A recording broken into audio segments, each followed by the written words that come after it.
Welcome to episode 41 of the Rockin' Wellness Podcast. I am your host, Rachel Joy Olson.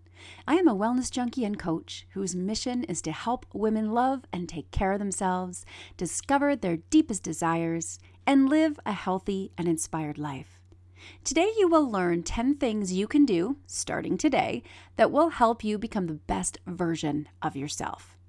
For a moment, right now, I want you to take an inventory of your life. Just as it is.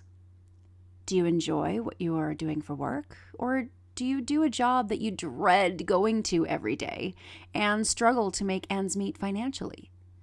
Are you in relationships, romantic or otherwise, that are loving, supportive, and happy?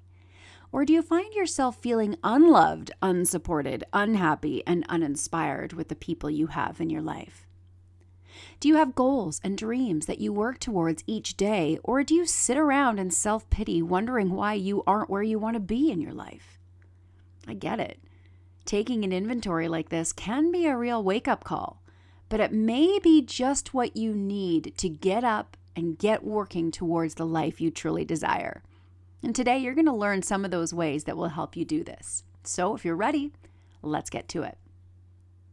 So the first thing that we all can do to become the best version of ourselves, really, is to practice more gratitude.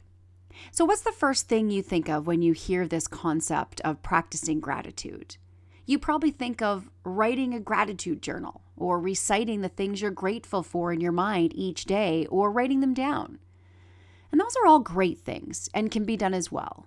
But the very first thing you can and will want to do is to really practice gratitude all the time. Anytime you are awake and alive and breathing, you can practice more gratitude. And one way you can do that is to simply say, thank you. What I mean by this is anytime you're interacting with people, give thanks. For example, I'm often the cook in the house, but sometimes my boyfriend will make a meal for us, and when he does, I always thank him. If he takes the dog out, I thank him. If he helps me with anything, I thank him. If a coworker offers me assistance or goes out of their way to do a great job, I thank them. If I buy groceries and somebody is, the cashier's done something for me, I thank them. So anywhere you are, really just think about manners. The key here is to really not get complacent, but just to be grateful for everything.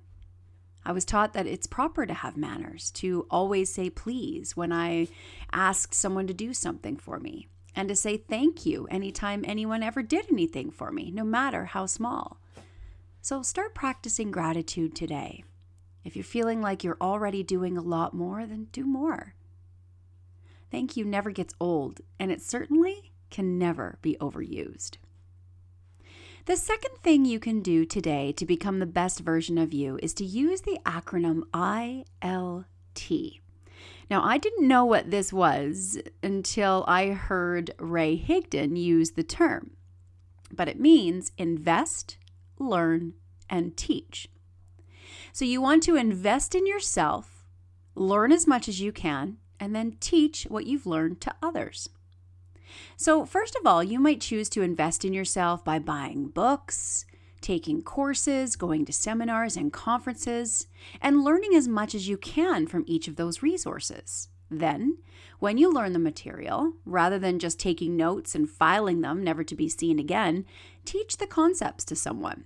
By doing this, you'll make an impact on someone who perhaps wouldn't have otherwise had the chance to learn the information. You will always feel better when you're serving and supporting others. So for example, the information I'm teaching you here today, I learned from a business course I purchased from the Higdon Group. I follow a lot of Ray Higdon's work and often share his inspiration and knowledge and teachings with others, especially through social media. His work inspires and helps me, so I know it will help someone else. So why not share it?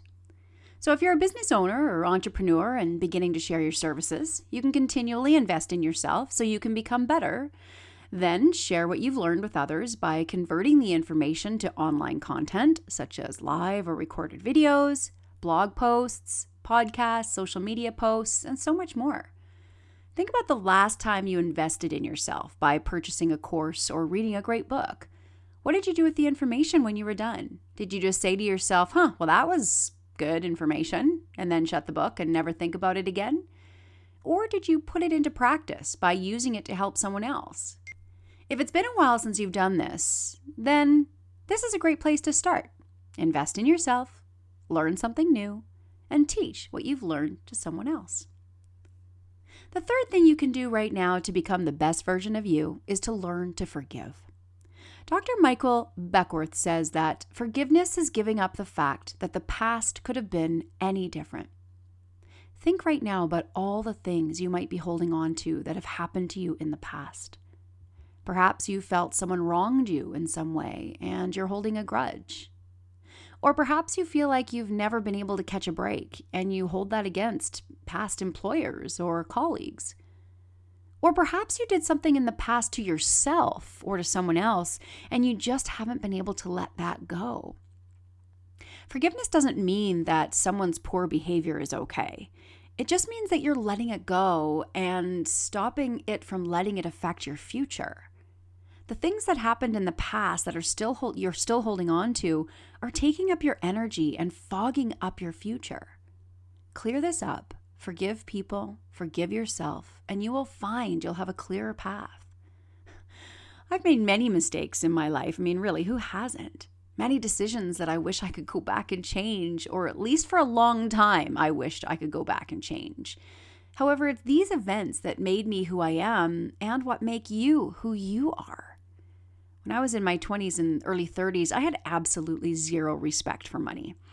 I was always hoping to make more, but when I did, I had no idea how to save and use it wisely. Even though I spent my money on things that have got me to where I am today, such as school and business investments, I found myself a few years ago in an abundance of debt. So much that I never thought I'd get out of it. I was devastated when I had to do a debt consolidation because I thought that was being irresponsible. But doing this ended up being the best thing I could have ever done. And I could have carried that regret with me my entire life, but I chose to look at it as a learning experience. And it is now one of the best things I can look back on and say, that really was an opportunity to pivot and do something different. I have so many stories like this. How about you? So take a look now, just do an inventory again of your life. Who in your life? Maybe it's you. Do you still need to forgive in order to move forward? Remember, holding a grudge doesn't hurt anyone but yourself. Forgive, let go, and move on. You will be much happier for it. The fourth thing you can do to become the best version of you is to get uncomfortable. Have you ever thought about doing something such as leaving a job you hate or moving on from a relationship you were no longer happy in, but chose to stay because you felt it was easier? How did that make you feel? Or did you choose to leave a job or relationship that was no longer serving you, knowing full on that it will feel uncomfortable and maybe even extremely depressing for a while? Then shortly after, a bigger and better job opportunity and a new loving relationship came into your life shortly after, and you wondered, why didn't I make the shift sooner? The key is this. When you create a pattern of not moving when you get the urge to move because you're scared, you will continue to repeat that pattern over and over, never getting what you want in life. But it can also go the other way. When you make it a habit to get uncomfortable, not allow yourself to get complacent and reach for your dreams, it will get easier to break through fear and obstacles as you make your way towards the big dreams you have for yourself. Many years ago, I worked in the public health sector. It was a good government job that I could have easily retired from. However, I worked there for 8 years and I was miserable. I found myself dreading going to work and longing for something different. When I had made the decision to leave that job, many of my friends and family thought I was crazy to leave a secure job. And hey, maybe to some extent I was looking back, but it was the best thing I could have ever done. I was able to start my business shortly after that and found various new opportunities, learned new skills, and met new people. I know I would not be the same person I am today if I would have chosen to stay there just because it was safe and comfortable. I encourage you now to notice where you are staying in your comfort zone. Has it been too long that you've been sitting there? Is it time to pivot and make a change and perhaps learn something new? If so, find the courage to go for it. Reach for your dreams and don't have regrets when you come to the end of your days.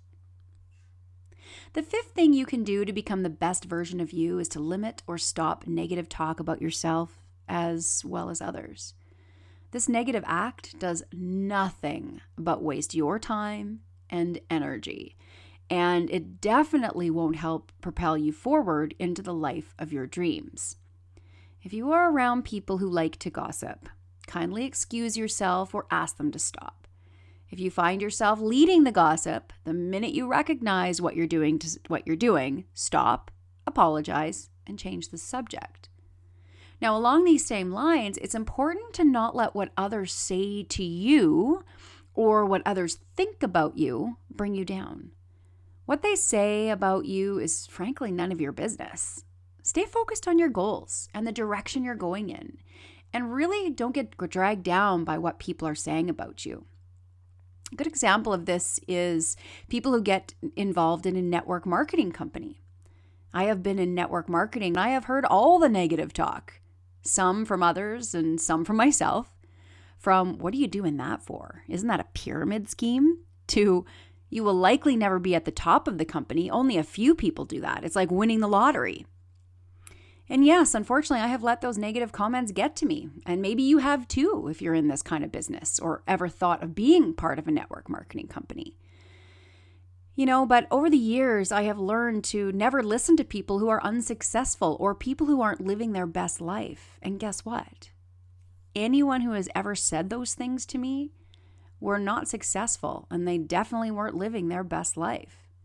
Yet the people who I have met who maybe are top earners in their company are happy, serve hundreds, if not thousands of people, and live a life in ways that most people can't even imagine. These are the people you want to listen to, the ones who are successful at what they do. These are also the people you want to learn from rather than tear down. Talk in a positive way towards yourself at all times. And of course, talk positively about others. If you don't have anything nice to say, don't say anything at all is kind of a good motto for living, I think. And just really watch how when you do this and you stick to this, how it transforms your life.